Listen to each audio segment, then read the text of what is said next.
Bora lá, gente! Bora lá que a gente está de volta. Agora é aquela mesa aguardadíssima, Amanda. Eu estava aqui já em cólicas esperando, mas ela já chegou.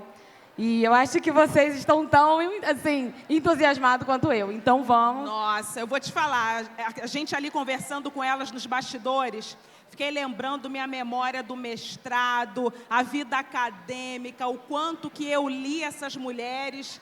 E aí agora a gente vê esse encontro maravilhoso delas juntas aqui, né? E também a importância de mulheres como essa inspirarem a gente a seguir o tipo de vida que você quiser. E a vida acadêmica é uma possibilidade. A vida artística é uma possibilidade. É isso. Tudo é possibilidade. Então, eu acho que esse é o maior legado delas, é a inspiração. É isso. Uma então, sobe e vamos. puxa a outra. Com vamos certeza. Lá. Agora, começamos a mesa. A noite não adormece nos olhos das mulheres.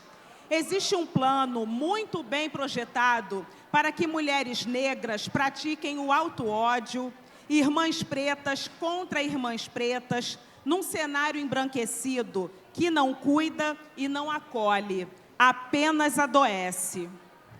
Neste encontro de hoje, traremos à tona as amigas de Beatriz Nascimento, Conceição Evaristo e Helena Teodoro, que juntas formam a trindade que é a base do movimento negro brasileiro.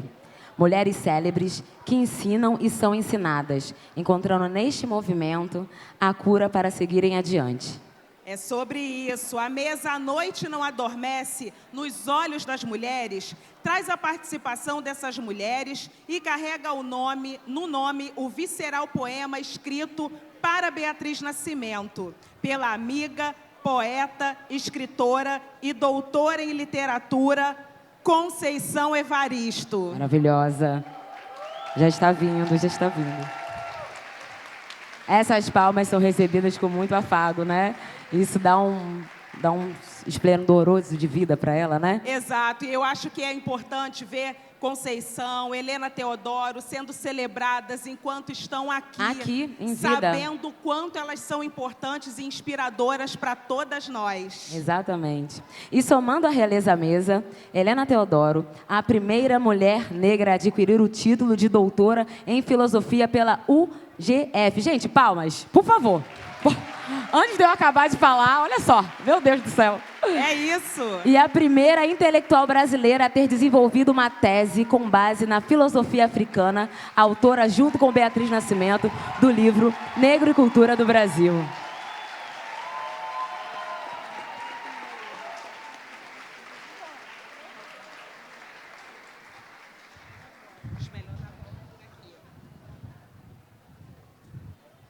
Acomodar nossas rainhas, porque elas merecem todo o melhor tratamento, pode.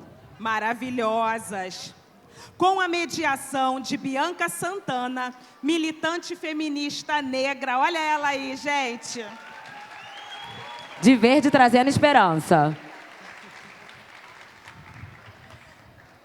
Militante feminista negra, professora, assim como eu, jornalista, assim como eu, escritora, autora de Continuo Preta, A Vida de Sueli Carneiro e Quando Me Descobri Negra. Este encontro será um grito de eu lírico negro feminino. Aquele que não dorme, não descansa, dando voz e forma à mulher negra que é silenciada por preconceitos e estereótipos históricos na sociedade brasileira. E agora, com todo o carinho e de todo o coração, para Beatriz Nascimento, a mesa, a noite não adormece nos olhos das mulheres. Viva Beatriz Nascimento! Viva Beatriz Nascimento!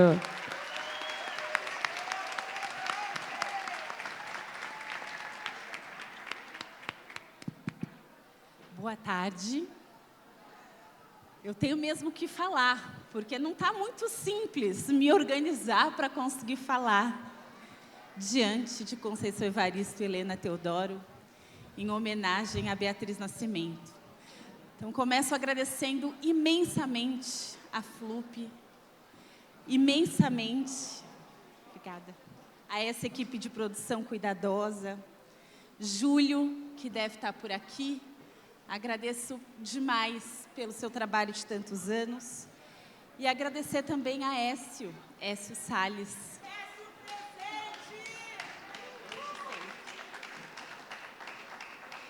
É uma emoção muito grande e a importância imensa da FLUP para o Brasil todo. Eu me sinto, assim, numa ousadia de vir de São Paulo mediar essa mesa. Eu sinto uma ousadia, assim, que não cabe. Mas sou muito grata por isso. E cumprimentar, agradecer a vocês que estão aqui hoje também. Bom, mini bios já foram apresentadas. Então, eu gostaria de deixar vocês duas muito livres para iniciarem essa conversa sobre Beatriz Nascimento. Depois eu tenho aqui uma série de perguntas e a gente pode ir direcionando, mas acho que nesse começo, o mais adequado é deixar vocês falarem como vocês quiserem. Conceição Evaristo começa e depois Helena? Ou Helena, depois Conceição? Por favor, Helena Teodoro. Boa tarde para todos, para todas, para todos.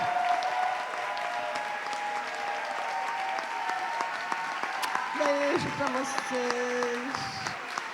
Beijafos imensos.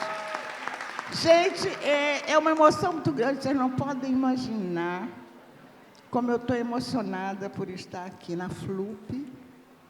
E participei o ano passado com as crianças, foi lindo. E estar aqui ao lado da minha querida Conceição Evaristo, que para mim é a representação de toda a potencialidade da poesia, da capacidade, da competência e da beleza do povo preto, para quem eu peço uma salva imensa de palmas.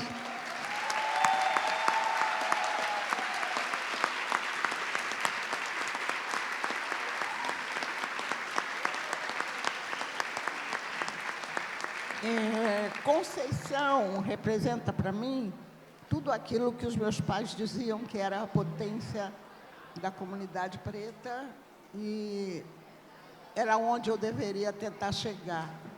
E estar do lado de Conceição é entender que eu acho que eles fizeram com que eu brilhasse o caminho certo. Encontrar Beatriz do Nascimento, gente, foi algo muito importante na minha vida. Com a querida Beatriz, surgiu o nosso primeiro livro. Eu, Beatriz, José Jorge Siqueira, e deveria ser um quarteto, deveria ser também com Joel Rufino dos Santos, mas Joel era muito indisciplinado para trabalhar em grupo, ele sempre gostava muito de trabalhar sozinho, no final ficamos só nós três. E a Bia foi para mim um encontro assim, daquela irmã que eu não tive, daquela pessoa que a gente viajava junto para a Bahia, nos encontros de mestre Didi. Eu comecei a trabalhar no Núcleo de Estudos Afroasiáticos da Cândido Mendes, e o Zé Maria Nunes Pereira, que era o diretor de lá, da Cândido Mendes, era casado com a Isabel, irmã de Beatriz.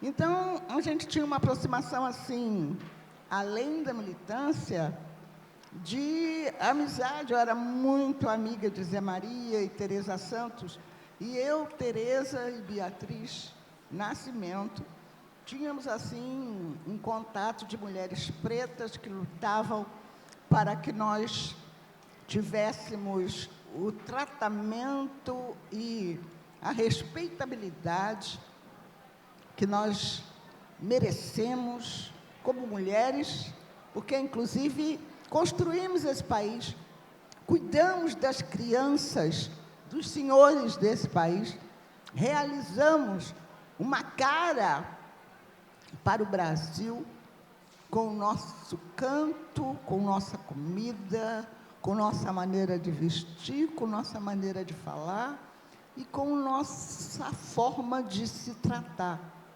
Porque a comunidade preta traz alguma coisa que está muito presente na obra de Beatriz, que é a visão do aquilombamento. Aquilombamento é isso, gente. Todo mundo está num território, gostando de estar junto, curtindo as mesmas coisas e acreditando numa maneira de ser, pensar e agir. E ela vai trazer, inclusive, uma outra forma de se olhar a comunidade negra. A gente tinha, na época de Beatriz, na minha época, porque eu vou fazer 81 anos mês que vem. Olha só! Então, já sou um pouquinho antiga, né? Mas eu digo que eu sou apenas jovem há mais tempo.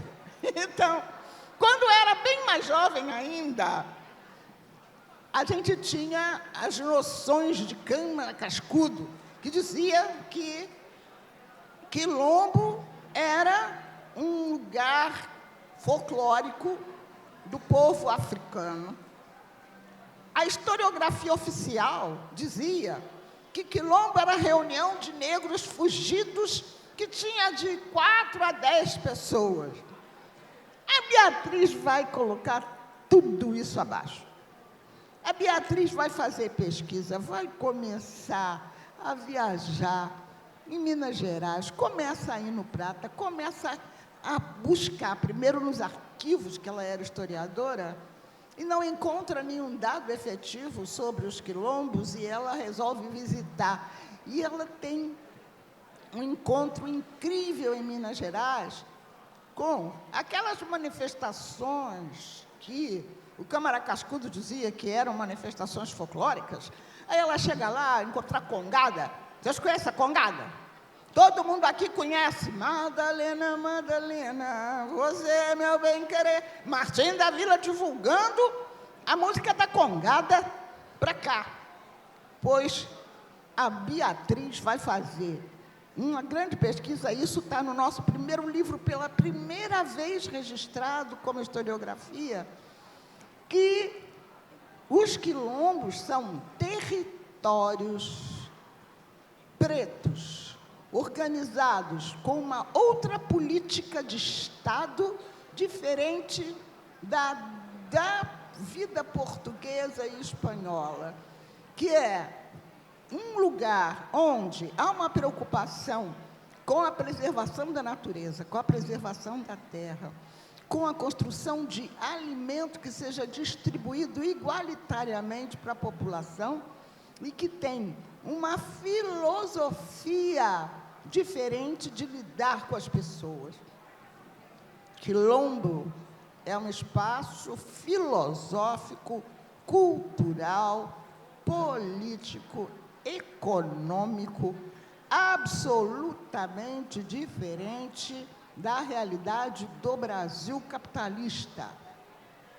E a importância disso é incrível, porque naquela descrição dos historiadores de Quilombo, com 10, 20, 50 pessoas, nós vamos ver Quilombo dos Palmares registrando 20 mil pessoas com organização política, com uma visão, num país que tinha monocultura. Dentro dos quilombos se fazia revezamento de plantio de alimentos diversos, em pluricultura, preservando a qualidade da terra. Se lutava para que as árvores não fossem abatidas. Não pensem que o que está acontecendo hoje, na realidade do sul do país, é simplesmente por mudança de temperatura. Isso foi construído em cima de todas as árvores que foram abatidas para a criação de gado e para plantio de arroz para mandar para o exterior. E vejam bem, somos o segundo país, ou o primeiro país de produção de alimentos no mundo, e temos mais de 35 milhões de pessoas passando fome. Então, entendam que é muito importante o conceito que Beatriz trouxe para nós do quilombo, como sendo uma maneira nossa de ser. Quem assistiu à mesa de Mãe Flávia e de Mãe Márcia, entende que a comunidade terreiro, seja de Umbanda, seja de Candomblé, é um quilombo. Tem uma política própria, tem uma maneira própria de ser. As escolas de samba foram criadas como uma forma de aquilombamento. E, inclusive, contando histórias que a história não conta. A Beatriz revoluciona, inclusive, a universidade. Ela vai fazer com que os alunos, que sempre ficavam naquela coisa de ouvir o professor e repetir o que o professor dizia, passassem a pesquisar e que os alunos negros se fortalecessem, conhecendo a sua própria história, e ela muda os olhares sobre a história do negro no Brasil.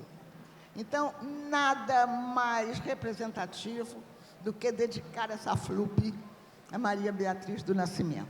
Mas eu quero deixar vocês, tem muita coisa para a gente falar de Beatriz, e eu queria dizer para vocês que quando Conceição, eu até separei aqui, que eu não sei se todo mundo conhece, mas pelo menos eu vou dizer o primeiro verso de um poema que foi feito pela nossa ilustre escrevivente, nas suas escrevivências, em homenagem a Beatriz, que, vejam bem, ela lutava pela dignidade das mulheres negras, morreu defendendo uma amiga de violência de seu namorado, e Beatriz escreve: a noite não adormece nos olhos das mulheres. E ela diz: a noite não adormece nos olhos das mulheres. A lua fêmea, semelhante nossa, em vigília, atenta vigia a nossa memória. E hoje nós trazemos, mais uma vez, a memória de Maria Beatriz do Nascimento, por Conceição Evaristo. Conceição, é com você.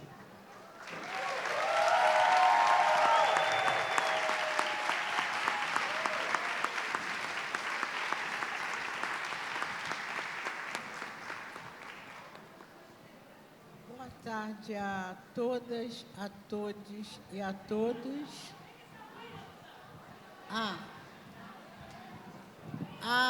As palmas que Helena Teodoro pediu para mim são as mesmas palmas que eu peço para Helena.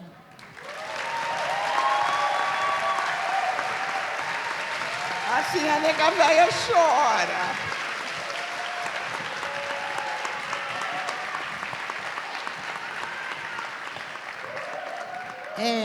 Mais uma vez eu agradeço a possibilidade de estar na FLUP, que tem me convidado sempre, e apesar da minha agenda, milhões de coisas, eu faço questão de estar aqui. Porque eu acho que a FLUP é um espaço que democratiza a literatura, né? Uma literatura que até então ela é considerada mais de pertença das classes que têm um poder aquisitivo. A FLUP traz também esse direito para as periferias, e direito e desejo, né? Porque eu acho que mais do que nunca a juventude tem de se apropriar dos produtos culturais que historicamente no Brasil pertencem às classes dominantes. Bom, uma homenagem que tem Beatriz Nascimento no centro, né, é a pessoa que está sendo relembrada. Eu acho que essa homenagem, emocionalmente, ela nos acalenta, mas, ao mesmo tempo, não tem como lamentar a partida de Beatriz, né, e a maneira como Beatriz nos deixa. Hoje a gente usa a palavra feminicídio, né? Mas Beatriz, ela foi vítima de um feminicídio. E Beatriz, né, uma historiadora, uma mulher negra que se afirma no espaço de pesquisa, no espaço que, apesar de termos, por exemplo, naquela época, bem lembrada, Helena Teodoro trazendo a memória também de Joel Rufino, mas o espaço de pesquisa, o espaço de detenção do título como historiador, é ainda dos homens, né? E Beatriz irrompe esse espaço, se afirma num espaço como historiadora negra. E não só como historiadora negra, mas uma historiadora que traz a história a partir de uma perspectiva de mulher negra, né? A partir de uma pesquisa de mulher negra. Que bom que eu estou vendo a sobrinha de Beatriz ali, sobrinha neta ou sobrinha. Estou vendo aqui, que bom que eu esteja vendo vocês, porque o ato de vocês conosco ajuda a presentificar a memória de Beatriz, ainda mais você, que eu vi menina, né? Posso dizer que eu vi menina. Ah, sim, fazendo um parênteses na conversa. Helena Teodoro fica toda metida porque vai fazer 81. 81? Porque vai fazer 81. Bom, eu fiz 77.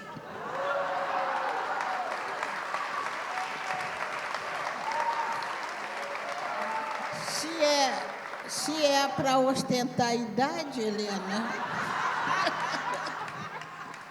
Se é para ostentar, entendeu, né? Mas eu sou mais jovem que você, mais tempo. Entendeu?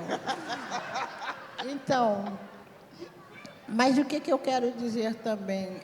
Mulheres como Helena Teodoro, a saudosa Lélia Gonzalez, porque falar em Beatriz Nascimento é trazer também a imagem de Lélia Gonzalez. Então, Lélia Gonzalez, Helena Teodoro e Beatriz, quando eu chego no Rio de Janeiro, são as primeiras mulheres que eu vou ter referência, que eu vou saber como intelectuais aqui no Rio de Janeiro. E um episódio, Helena, que eu nunca te contei, mas quando você estava como diretora era divisão de cultura, Projeto Zumbi, que ano que foi?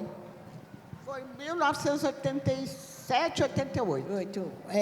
Lá na Prefeitura do Rio de Janeiro, na Secretaria de Cultura, um dia você passa no corredor, eu nem trabalhava na tua equipe ainda, você passa no corredor, uma outra mulher branca, porque a gente fala, inveja branca, que é perigosa, né?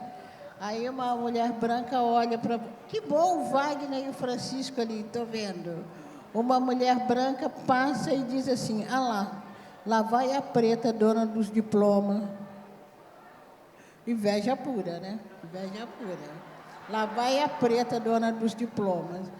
Então, conhecer essas mulheres, para mim, foram fundamentais na minha observação. Outra mulher negra também, duas outras mulheres negras também, e são muitas, né? Que foram fundamentais na minha formação, foi Jurema Werneck e Lúcia Xavier. Conviver com essas mulheres também foi muito importante, né? E Sueli Carneiro, lá de São Paulo, me lembro a primeira vez que eu tive a oportunidade de aproximar de Sueli Carneiro. Tereza Santos, também de São Paulo. Por que também a importância desse evento em homenagem a Beatriz Nascimento? Sueli Carneiro fala de epistemicídio, né? Que é a morte dos conhecimentos, do saber, da episteme criada a partir das experiências e dos locais negros. E acho que esse evento que nós trazemos às mulheres negras, as nossas referências, porque nós somos vítimas, não é só do epistemicídio, se mata não somente aquilo que nós criamos, mas há um outro termo que é usado por um pesquisador da América Latina, mas eu esqueci o nome agora, que é o memoricídio, né? Deixar morrer através do desprezo, através do não reconhecimento, a memória daquilo que nós criamos. Então, trazer a imagem de Beatriz Nascimento é sempre para para esses eventos, eu acho que a gente luta tanto contra o epistemicídio como contra o memoricídio. Eu esqueci qual é o pesquisador, falhou agora o nome. Então, mais do que justo, né, trazer essa memória de Beatriz, e eu sempre, quando eu falo de Beatriz, eu não posso esquecer do filme Ori. O que é Ori, né? Porque quando a gente vê Ori, a gente vê que Beatriz ela não criou somente uma ego-história. Não se trata de um historiador ou de uma historiadora contando a sua carreira profissional ou falando do seu campo de pesquisa. Quem vê Ori tem toda uma visão das lutas do povo negro, né? É interessante que ela traz para o filme também essa memória do próprio movimento negro. Então, eu acho que assistir Ori, né, assistir essa obra-prima que Beatriz, que traz o conteúdo do filme, a gente sabe que é um filme da Raquel Weber, mas quem traz o conteúdo, a responsabilidade do conteúdo, a narrativa do conteúdo é de Beatriz Nascimento. Então, Beatriz Nascimento nos oferece, através do filme Ori, toda a luta do movimento negro, né? Então, fechando, homenagear a Beatriz é lutar contra o epistemicídio e lutar contra o memoricídio. Eu precisava lembrar quem traz esse termo, mas me falhou agora. Mas vocês procurem, né? O Google, às vezes, traz alguma informação bem certa. Agora que eu estou vendo também aqui o Júlio, obrigado pelo convite, tá? Obrigada e parabéns mais uma vez pelo evento. E Elcio Salles, nós já gritamos presente, né?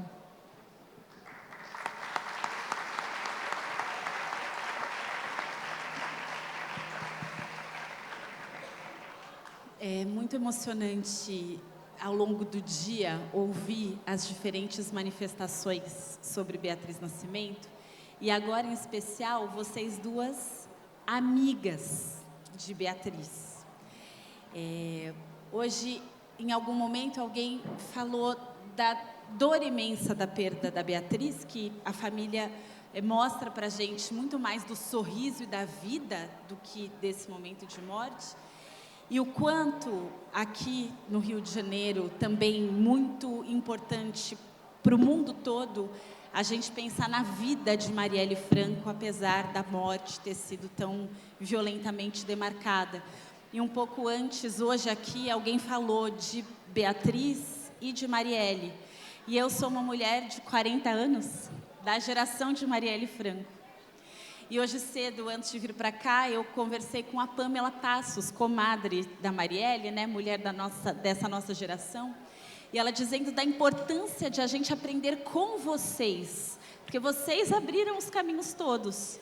Helena Teodoro, a primeira doutora em filosofia do país, a primeira mulher negra doutora em filosofia.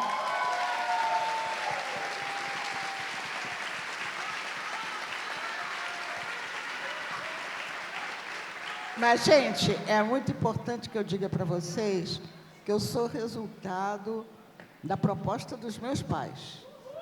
E que eles me deixaram bem claro, porque, de repente, quando eu encontro com alguns jovens estudantes da FAETEC, ou em escolas, diz assim, você não veio da favela, não foi empregada doméstica, quando é que você se descobriu negra? Eu digo assim, olha, eu já nasci assim, porque meu pai e a minha mãe eram negros de classe média, que tinham uma preocupação enorme com a visão política da comunidade negra, e não aceitavam essa visão eurocentrada em relação à nossa tradição, porque eu nasci num quilombo familiar. Eu nasci numa família que era salgueirense, que tinha uma noção de pertencimento muito grande. E a minha mãe era uma mulher negra, muito vaidosa, linda de morrer, intérprete de inglês, que adorava cantar, adorava sambar, tomar a cervejinha dela. O papai era filho de uma índia com um negro que fugiu de uma fazenda em criança, onde ele era escravizado para o Rio de Janeiro, e que era muito habilidoso, cozinhava muito bem, acabou indo para a Marinha, ser cozinheiro de almirante, e aprendeu a fazer comida sofisticada, e depois cansou de ser usado e abusado na Marinha, porque, vocês sabem, tem aí João Cândido mostrando para a gente como a Marinha tratava a comunidade preta. A escravidão não acabou até hoje, imagina naquela época, e que se torna motorista de praça na Tijuca. E essa família tijucana era operária, como a maior parte das famílias, mas era da cidade, tinha fugido do campo. E sabia que a educação era a única forma de crescer. E tinha uma relação muito grande com a sua ancestralidade. Então, parte da família da minha mãe, muito ligada à Umbanda, porque, na verdade, a comunidade preta tem mais de 10 mil anos de história. Vocês viram aqui com a minha querida mãe Flávia Pinto, com quem eu sempre tenho o prazer de estar, de aprender e de trocar. Nós viemos do Egito, lá de um lugar que era chamado Kemet, KMT. Você sabe o que quer dizer isso? Kemet. Terra de gente preta. E é de lá que vem todo o conhecimento dos computadores, que vem o conhecimento da matemática, que vem uma maneira de se lidar com o outro com respeito, se olhando olho no olho. Todo mundo aqui gosta de roda de samba, não gosta? Pois é, a roda de samba é a visão do círculo onde todos se veem. Não tem ninguém acima dos outros para ficar olhando. A gente está nessa tradição aqui, em cima de um palco, olhando para vocês. Mas a visão que a gente tem aqui é meio circular, para que todos possam se ver. É uma visão do circo. O circo é em círculo, para que todos possam ter uma arena no meio onde todos possam acompanhar. O teatro nos dá uma visão que é um grupo só, que fala para o outro, mas quando a gente dialoga com a plateia, a coisa muda de figura. A relação da comunidade preta vem do processo de aquilombamento nas tribos à volta da fogueira. Tanto que Martinho da Vila escreve A Volta da Fogueira, fazendo com que, tem uma música, procurem, A Volta da Fogueira, do Martinho da Vila, com o nosso querido Manuel Rui Monteiro, um escritor angolano, que diz que as crianças, quando estiverem à volta da fogueira, vão aprender a ser gente, vão aprender a ser pessoa, a se olhar de igual a igual. E é isso que os quilombos propiciam. E foi isso que os meus pais me ensinaram desde muito pequena, porque a nossa família era um quilombo. Era o quilombo do Salgueiro, era o quilombo familiar. Na casa da minha tia Alice, os compositores do Salgueiro iam lá junto do meu primo Dauro de Salgueiro, levando alegria, levando vida, levando beleza para saborear os quitutes das minhas tias, que eram ótimas cozinheiras, e do meu avô, que adorava cozinhar, fazendo com que o meu pai dissesse que aquela família era a máfia do bem, que todo mundo tomava conta de todo mundo e todo mundo trocava. E vejam, meu pai me deu uma dica. Eu e sua mãe, através do processo que o Getúlio propiciou para a comunidade negra, conseguimos, através de concursos, chegar a funcionários de alto escalão, mas nunca deixamos de estar junto com a nossa gente. Faça isso. Domine todos os conhecimentos do mundo europeu, sem deixar de lado e sem conhecer a nossa tradição cultural africana e indígena, que é muito anterior a deles. Porque você vai saber tudo que eles sabem, mas eles nunca vão saber tudo que você sabe.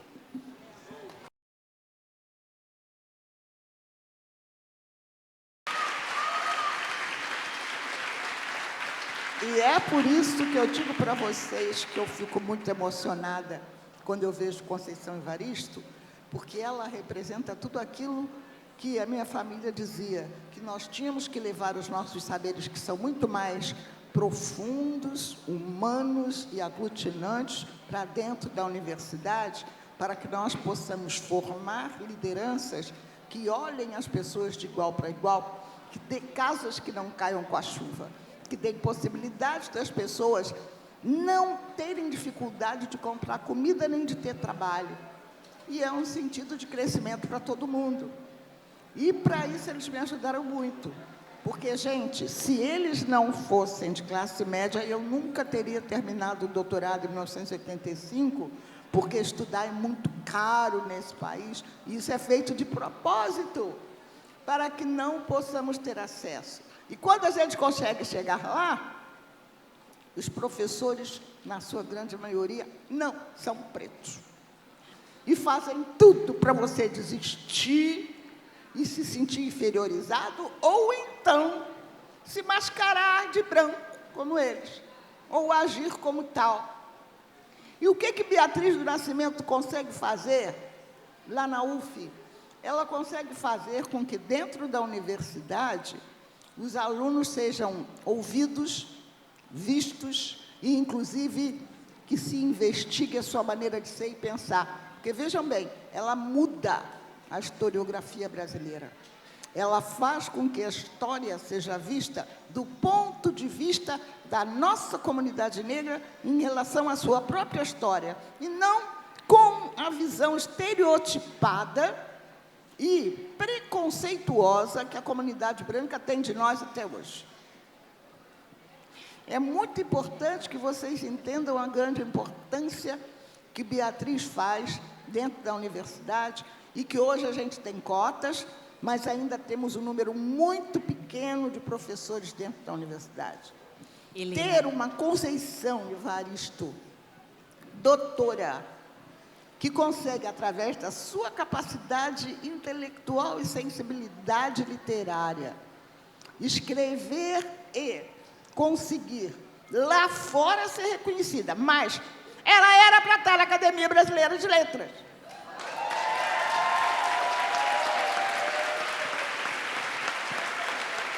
Não posso entender um monte de gente que está lá, que não tem a menor competência em relação ao que a nossa Conceição Evaristo possui. Porque continuamos ainda num país que reprime as condições da comunidade preta. E quando dentro da prefeitura você diz que lá vai a negra, a outra dizendo, né, a neguinha colada no diploma, é porque era muito difícil para as pessoas engolirem, onde a grande maioria não tinha doutorado, mesmo sendo branco, ter uma mulher preta com doutorado. E a Beatriz sofreu um preconceito enorme. Ela foi fazer um mestrado em comunicação social e não conseguiu terminar o mestrado porque invalidam o seu processo de pesquisa na comunidade, apesar dela dar uma indicação de uma bibliografia bem interessante, mas ela vai considerar Ori, o seu filme, como sendo a sua tese de mestrado, e é. Não tem que ter todas as normas da ABNT.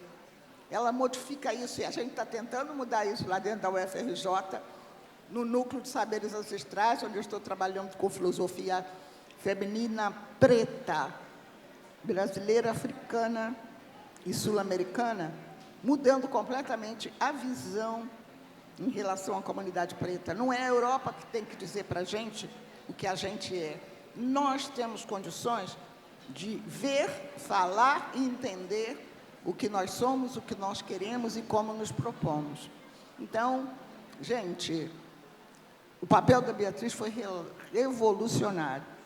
No Centro de Estudos André Rebouças, no Grupo de Estudos André Rebouças da Universidade Federal Fluminense, ela conseguiu fazer com que, pela primeira vez, junto com Carlos Rasenbalg, um sociólogo argentino, fossem criados os cadernos André Rebouças, onde alunos negros pesquisavam sobre sua própria história, apoiados por pesquisadores brancos estrangeiros, revolucionando, inclusive, todo o conhecimento da historiografia brasileira. Hoje, a Helena, gente eu precisa ousaria entender isso. Desculpe. Eu ousaria dizer que essa importância imensa da Beatriz na historiografia e no pensamento negro brasileiro, a gente também pode atribuir à Conceição Evaristo pensando a literatura. Não, mas a Conceição Mas deixa é a Conceição um contar pra ponto gente. total de referência, porque foi como eu disse antes. Deixa Conceição, ela contar pra gente. é isso, ela vai contar para a gente agora. Por quê?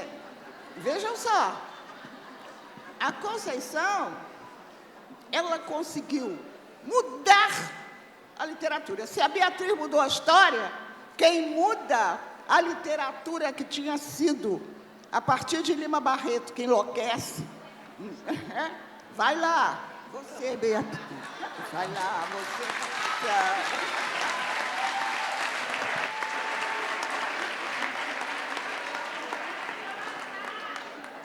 Mas, na verdade, eu ainda queria voltar a Beatriz Nascimento, né? Eu acho que quando Helena Teodoro coloca que Beatriz revoluciona a universidade. E a gente sabe como que isto custou para Beatriz, né? Como custou para Beatriz o projeto dela de mestrado lá na UF ter tido vários embargos, né? Pensando ainda na questão não só do epistemicídio, mas também do memoricídio, que a Sônia conseguiu... Não, eu pensei que você tivesse conseguido... Isso. Então, olhem para mim, gente, que faltou mesmo, falhou agora quem trata. Eu sei que, se eu não estou enganada, é o mexicano, mas depois dos 15 anos, você esquece muita coisa. Isso. Mas aí, voltando a Beatriz Nascimento, eu acho que compete agora, vocês jovens, vocês que estão iniciando uma pesquisa, buscarem, porque uma coisa que a gente percebe é que a academia tem uma política de citação. Quando nós entramos nos nossos cursos, nós podemos observar as nossas bibliografias. Agora não, agora a gente já tem uma bibliografia negra, já tem uma bibliografia de pensadores africanos, mas essas demandas, elas passam a ser respondidas ou elas passam a ser consideradas se os novos pesquisadores, se vocês, enquanto sujeitos que estão na academia, começarem também a exigir essa biografia. Quando aparecer uma biografia lá, um crédito do mestrado, pergunte também sobre essa teoria produzida por autores negros, né? Então, quem está fazendo história, pergunte também pelos textos de Beatriz Nascimento, porque a perspectiva que Beatriz Nascimento traz para os estudos de história, isso ainda na década de 80, é uma perspectiva que hoje a gente está chamando de estudos decoloniais. Então, na verdade, nós somos alavanca para muita coisa, mas aí aparece, dão um nome à teoria, a uma prática que a gente já está exercendo. Então, buscar a bibliografia de Beatriz, quem tiver oportunidade, tem uns depoimentos de Beatriz muito interessantes no material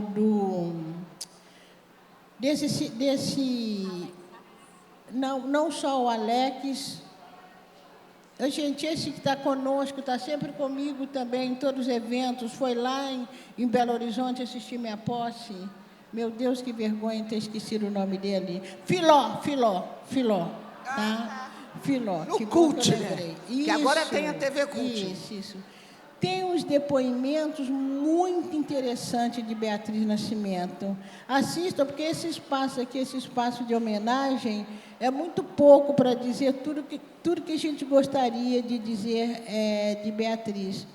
E sair daqui também com esse propósito de estudar o que Beatriz fez, de exigir essa bibliografia, eu acho que é a forma, talvez, mais honrosa da gente guardar o nome de Beatriz Nascimento. Conceição.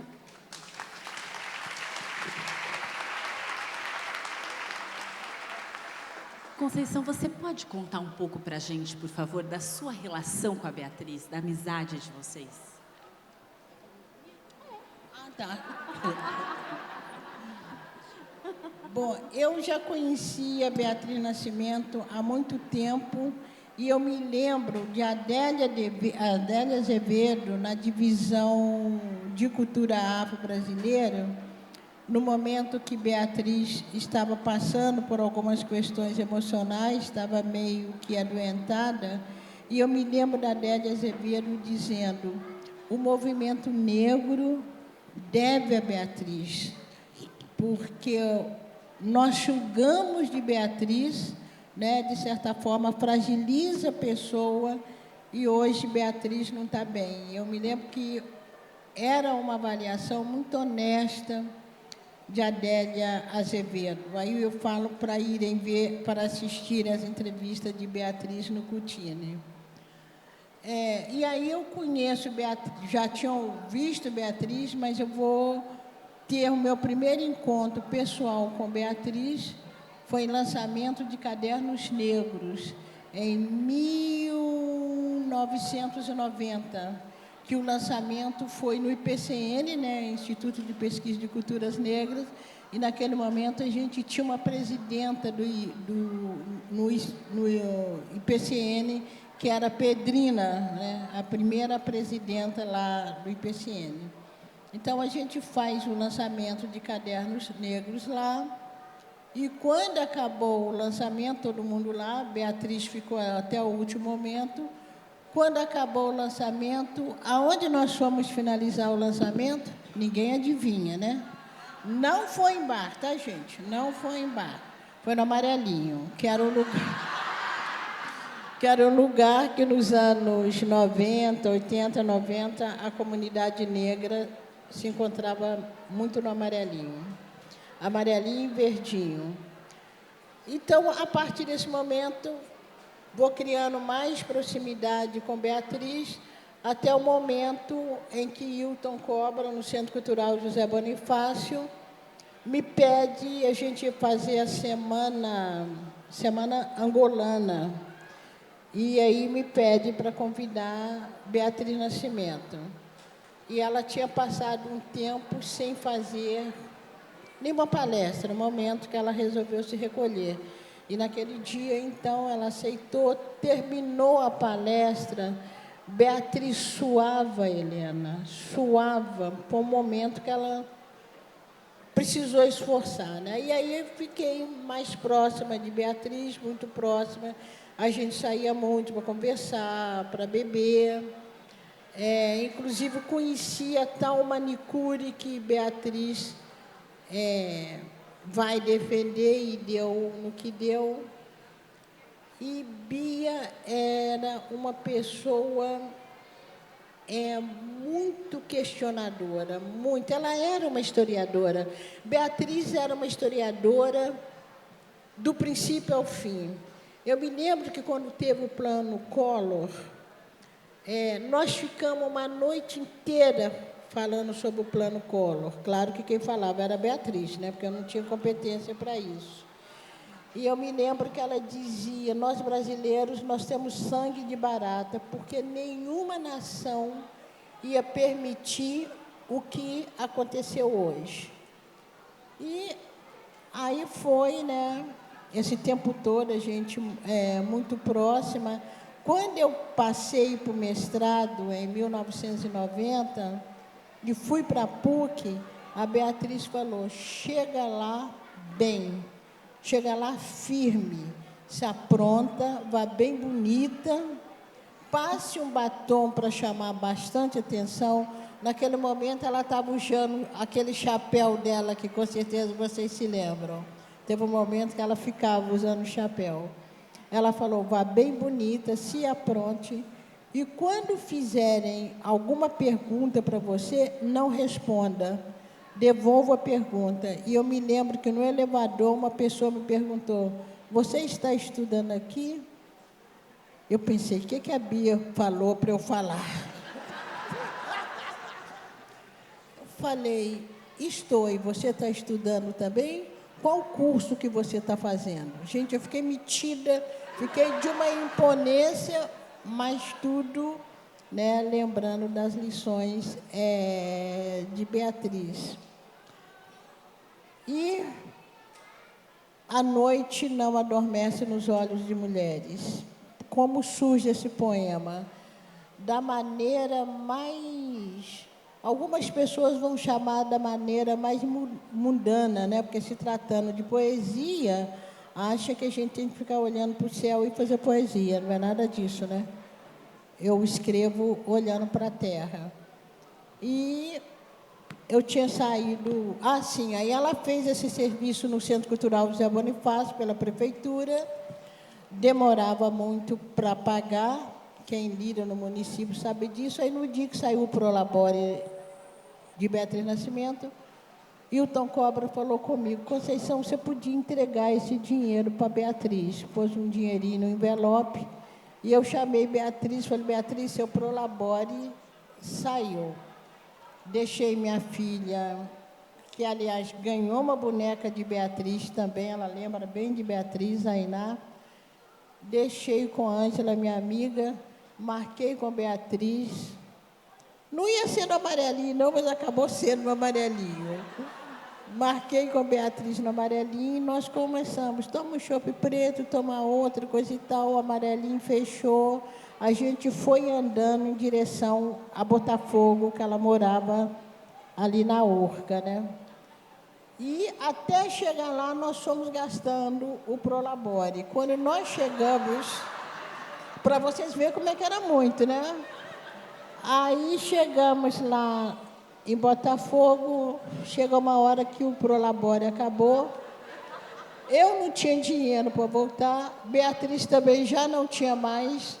Nós sentamos numa calçada que era o Canecão, e a Beatriz falou, então vamos esperar o dia clarear para você poder tomar um ônibus. Então nós sentamos lá, passamos a noite, e daí veio A Noite Não Adormece nos Olhos das Mulheres.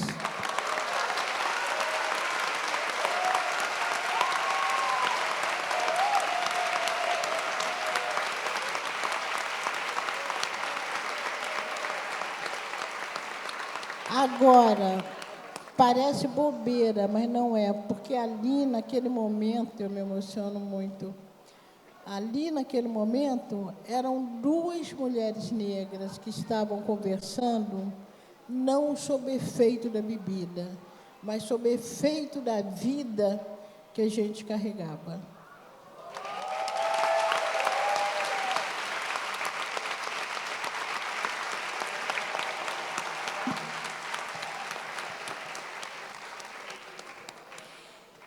Helena, você falou para a gente sobre o conceito de quilombo, a forma como a Beatriz formulou quilombo. Mas Beatriz Nascimento também escreveu sobre o amor, de forma também muito revolucionária, única e propositiva. A gente tem lido muito Bell Hooks sobre o amor. E Beatriz Nascimento escreveu, formulou, pensou e propôs sobre o amor. Você podia contar um pouco para a gente, por favor? Beatriz era puro amor. O meu contato com a Beatriz foi basicamente nos anos 80. E a visão de Beatriz sempre foi muito romântica. Beatriz se apaixonava muito.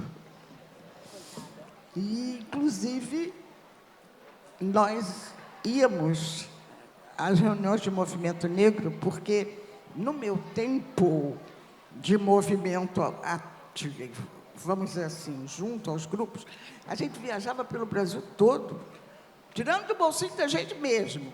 Tinha reunião em Porto Alegre, no Paraná, em Florianópolis, Santa Catarina, Bahia, São Luís do Maranhão.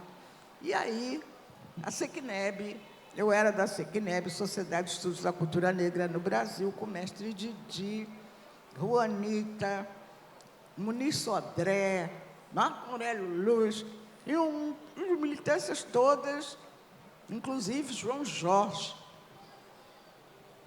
Vovô, e o pessoal todo dos blocos afro. E aí teve um encontro em Salvador, e nós fomos para Salvador, e Zé Maria Nunes Pereira e Isabela, muito preocupados. Helena, nós não vamos à Bahia. Vocês estão com a mesma passagem, no mesmo horário para ir e para voltar. Deixamos Beatriz com você. Eu digo, tudo bem, deixa a Beatriz comigo. Gente, a gente chega na Bahia, um monte de reunião do movimento negro. Beatriz canta, dança, e a gente vai para aquela folia toda de Salvador, Pelourinho, blocos afro, negões maravilhosos. Bia, a gente tem que ir embora amanhã. Ela disse, eu não vou não, eu vou ficar. Está muito bom aqui. Eu digo, o que eu vou dizer para Isabel e para o Zé Maria Nunes Pereira? Diga que eu fiquei. Inclusive, eu quero fazer poemas para esse meu parceiro novo. Eu digo, meu amor, então, faça poemas, curta bastante. Mas, pelo amor de Deus, dá notícias. Chego eu no aeroporto, está lá, Isabel, Zé Maria, cadê Beatriz? Eu digo, está em Salvador. Aonde? Não sei. Mas como você deixa lá? Eu digo assim, gente, deixa a menina viver a vida dela. Como é que eu podia impedir Beatriz de curtir o amor? Eu digo, ela quer fazer poesia, ela está tranquila, ela está bem, deixa ela viver. E isso vai se transformar numa série de poemas. E que, infelizmente, a minha memória não cabe, mas Beatriz vivia intensamente a sua vida. Ela ia fundo. Eu estava em um segundo casamento e tinha um filho para cuidar aqui. Então, eu não tinha um suporte de família para tomar conta do meu filho. E ficava nessa preocupação do filho, porque minha mãe, meu pai tomava conta da minha mãe. Mas a Beatriz tinha um suporte grande em relação à família, né? E aí ela ficava mais tranquila. Então, eu digo que Beatriz foi uma das grandes feministas que eu conheci e que lutava pela nossa autonomia, pela nossa dignidade pessoal e pela liberdade de ser, de existir, de curtir a vida e de fazer aquilo que ela acreditava que era direito. Ela estava sempre preocupada com quem comandava e não levava em consideração as necessidades das pessoas, nem o sentido de se dar importância ao afeto, ao sentimento, à amizade. Nós tivemos, assim, sempre uma relação muito boa. Eu não bebo, então eu não tinha grandes possibilidades de sair com ela, ainda mais porque tinha um marido e um filho para cuidar, né? Era um negócio mais complicado, além de uma mãe doentinha que o pai cuidava. Mas eu tenho muita admiração pela força que Beatriz teve de tomar as rédeas de sua própria vida, apesar das grandes preocupações, e transformar isso em poema, em posicionamento de viver com alegria e de ter muito respeito por si mesma e pelas pessoas com quem ela convivia.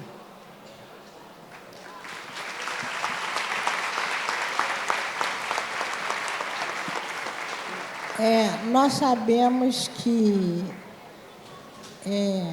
a vida de Beatriz, né, ela foi ceifada por uma ação machista, né, de um homem que batia na mulher dele e Beatriz defendia.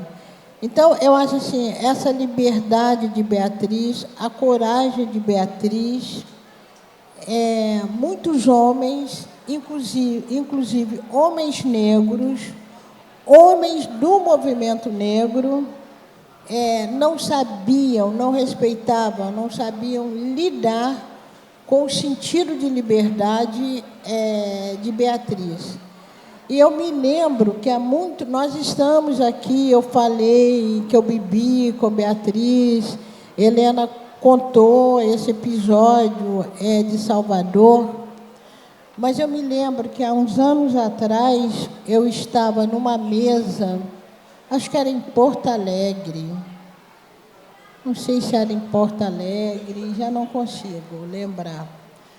E foi chamado, estava na mesa, eu e um outro homem do movimento negro.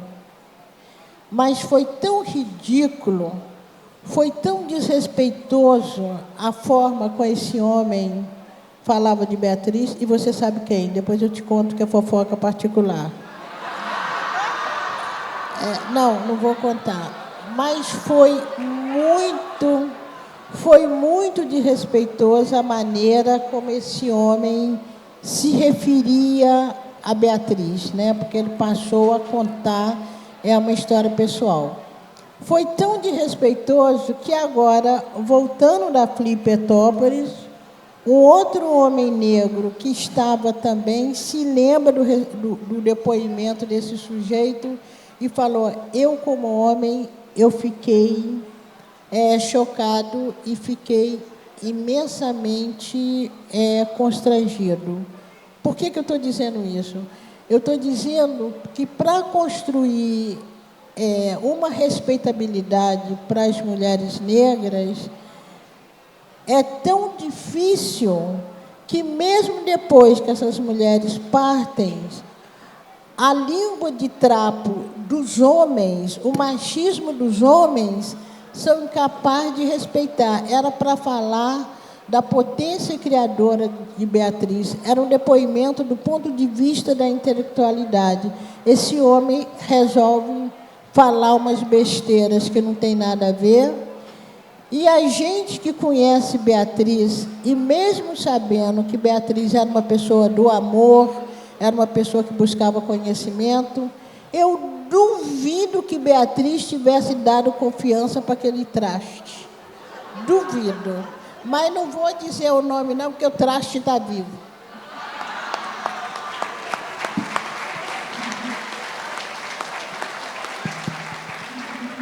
Eu fico feliz porque eu vou saber o nome. Desculpa, gente.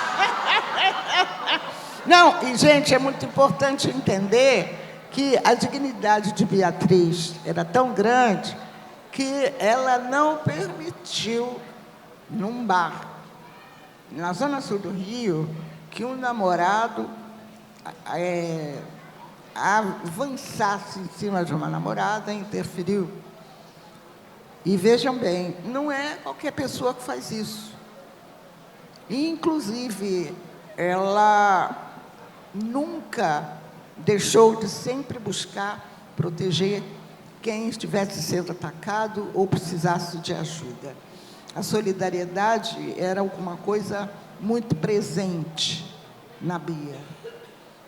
E eu digo para vocês que eu perdi um filho em 1981, e uma das pessoas que ia na minha casa e que se preocupava de saber como é que eu estava, se eu estava bem ou se eu não estava, na mesma época que eu perdi o meu filho, eu me separei do meu marido, a minha mãe ficou doente, e uma das pessoas que ia à minha casa era Beatriz do Nascimento, Maria Beatriz do Nascimento. Eu nunca vou esquecer a Bia. Nós fizemos juntas o nosso primeiro livro, e mesmo que a gente não continuasse tão junta nos anos 90, ela foi uma presença imensa nessa primeira década de 81 a 91, que foi a primeira década sem o meu filho, numa nova visão do mundo, e que eu fiquei muito triste, muito chocada com o que aconteceu com ela, porque, inclusive, quando ela grava Ori, ela coloca aquela coisa de eu sou atlântica. Lindo, não é? Que ela cruza os mares de um lado para o outro e que ela traz em si a ancestralidade de sua mãe. Eu sou Fanti-Achante, ela dizia, e traz toda a beleza. E quando, inclusive, falei, há algum tempo atrás, com sua filha, que está nos Estados Unidos, se não me engano, não é? Eu disse para ela do orgulho que eu tenho de ter sido próxima e ter conhecido Maria Beatriz do Nascimento. Eu acho que todas as mulheres pretas e mulheres em geral têm uma dívida para com a luta de Maria Beatriz para ser, existir, produzir, ser vista, respeitada, com toda a sua ancestralidade, com toda a sua capacidade de ser. E, dentro da universidade, o reconhecimento do trabalho de Beatriz como sendo realmente um trabalho importantíssimo e que Ori é realmente uma grande mensagem acadêmica e que precisa ser visto. E eu digo a quem puder fazer com que os seus filhos acompanhem no YouTube, vejam o Ori, nem que seja trechos. Eu não sei se ainda estão reproduzindo todo, porque eu tenho uma cópia do filme todo. Não sei se eles ainda estão permitindo, mas eu acho que é algo absolutamente indispensável de ser conhecido por nossa juventude preta.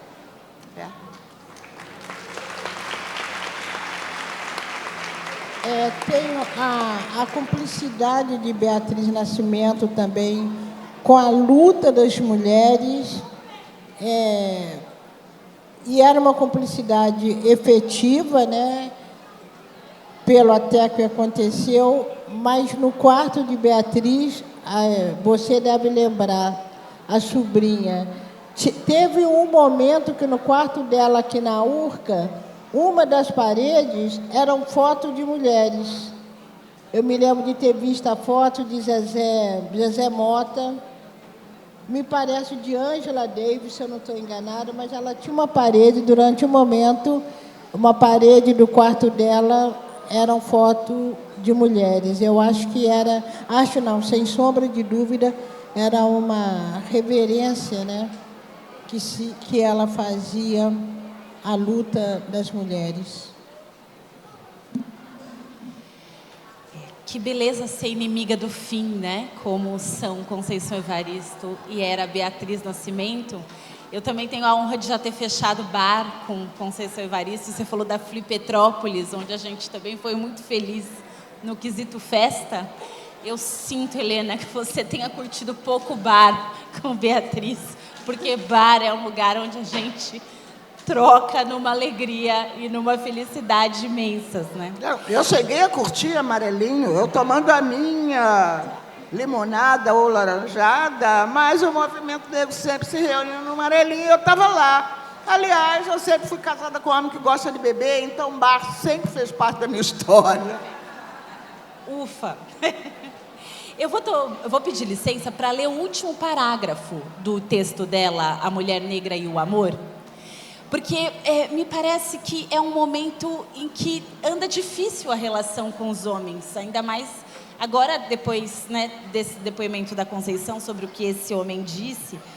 E nesse projeto de sociedade que nós queremos construir, esse parágrafo ele aponta caminho assim, para a gente de um jeito interessantíssimo. Peço licença para ler. No contexto em que se encontra, cabe a essa mulher a desmistificação do conceito de amor, transformando este em dinamizador cultural e social. Envolvimento na atividade política, por exemplo. Isso é amor.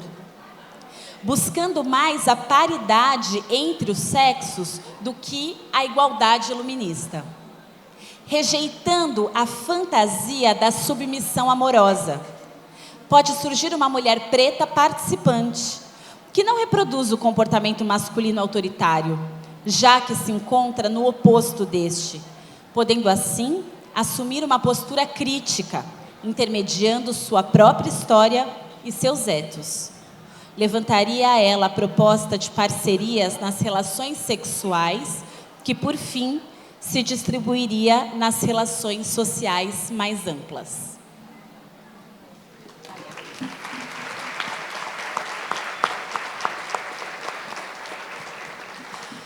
Nós estamos nos 10 minutos finais dessa conversa que, por mim, podia se estender pela noite toda. Mas então eu vou pedir para vocês encerrarem. Se vocês quiserem um mote, eu pediria para a gente se aprofundar no Eu Sou Atlântica. Mas é evidente que vocês fiquem à vontade. Helena, quer começar? Gente, falar dessa viagem de Beatriz no Uri é se ligar diretamente ao que nós vimos aqui com Mãe Flávia e Mãe Márcia, no sentido de que Alice Brandão situa muito bem em refazer a cabeça, fazer a cabeça e refazer a cabeça. A Beatriz nos dá um exemplo muito vivo do que a gente chama, dentro do candomblé, eu sou mulher de terreiro, de ter um barco.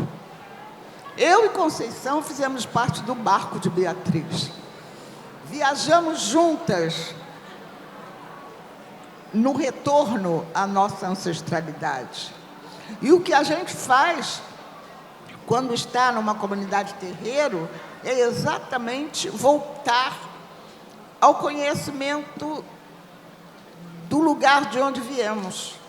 E no filme Ori, a gente tem exatamente essa possibilidade de ver de onde viemos, como somos, e nos orgulhar muito de sermos um tipo de sociedade que olha o outro de igual para igual, que pode ter visões diferentes de mundo, porque somos diversos. Nós somos a natureza, somos o ar, a água, a terra, o fogo. Beatriz tinha uma noção muito nítida disso. Mestre Didi tinha um carinho muito grande por ela. A gente, em Salvador, tinha um contato muito bom com Mãe Estela de Oxóssi, no Axé Poafanjá. Não apenas por conta da historicidade que se tem dentro de um terreiro, que faz com que a gente recupere a história de quem é filho de quem é o pai, de onde veio, quem é o filho. Essa relação de pai, mãe, madrinha, padrinho, madrinha, irmão de santo, é a reconstituição da família. E a Bia tinha uma preocupação muito grande com esse sentido de família, de irmão, de irmã, de filha, e sentimento em relação ao filho que está, a filha que está longe, e de ter o seu contato como sendo sua irmã, sendo da sua família extensiva. E é isso que eu acho que a gente precisa manter dentro da sociedade brasileira. Não o sentido da competitividade que vem de uma visão política eurocentrada, mas uma centração de olhar o outro como irmão, como amigo, como parceiro, como companheiro, criar um aquilombamento realmente, onde todos caminhem numa mesma direção, onde as crianças não tenham grande preocupação de ter o seu pai e mãe junto, porque todos tomam conta das crianças dentro de uma comunidade. É responsabilidade de todo mundo. Então, a Beatriz, para mim, me traz memórias muito boas de tradição africana, de viver a sua vida em plenitude, de se relacionar com uma historiografia que seja aquela de entender que os territórios são diversos, as histórias são diversas, mas que essa diversidade é absolutamente necessária. Porque se eu sou diferente da Soninha, porque eu tenho um grande prazer de estar, eu aprendo com ela.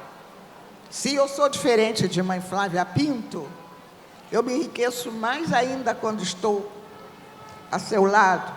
Estar com Conceição Evaristo é um presente dos deuses. Estar com a nossa parceira, né? É ter uma alegria plena de São Paulo para o Rio de Janeiro. Esse sentido de estar junto e gostar de estar junto é muito presente em todo o trabalho, em toda a visão de Beatriz do Nascimento, e está dentro do conceito de aquilombamento, de quilombo, como sendo um espaço político, cultural, social, afetivo e político, profundamente político.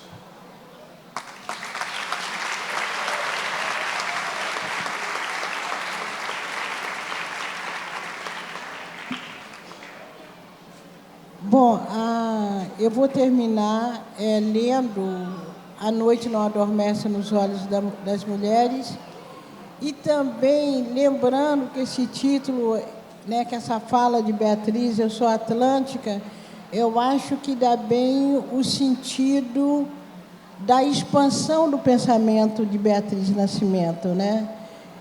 Ela baseada aqui no Rio de Janeiro, aliás, vinda do Nordeste para o Rio, mas eu acho que há uma intenção de se colocar também como sujeito afrodiaspórico, né? Eu acho que esse Sou Atlântica pega essa dispersão, né? O sujeito negro, o sujeito afrodescendente, essa dispersão, e aí ela vai me levar para um poema de Agostinho Neto, né? Quando ele diz que ele é um homem que tem o seu corpo disperso, né? Eu acho que Eu Sou Atlântica dá para pensar nesse corpo disperso da diáspora, e também eu acho que traduz muito o sentimento de Beatriz, que é aquele sentimento de liberdade, né? As águas, ninguém prende as águas, né? Principalmente as águas oceânicas. E eu vou terminar, então, eu estou sem óculos, que eu esqueci. A noite não adormece nos olhos das mulheres. Está aqui no Poemas da Recordação, da editora Malê, que Wagner e Francisco, meus editores, estão ali. A noite não adormece nos olhos das mulheres, em memória de Beatriz Nascimento. A noite não adormece nos olhos das mulheres. A lua fêmea, semelhante nossa, em vigília, atenta vigia a nossa memória. A noite não adormece nos olhos das mulheres.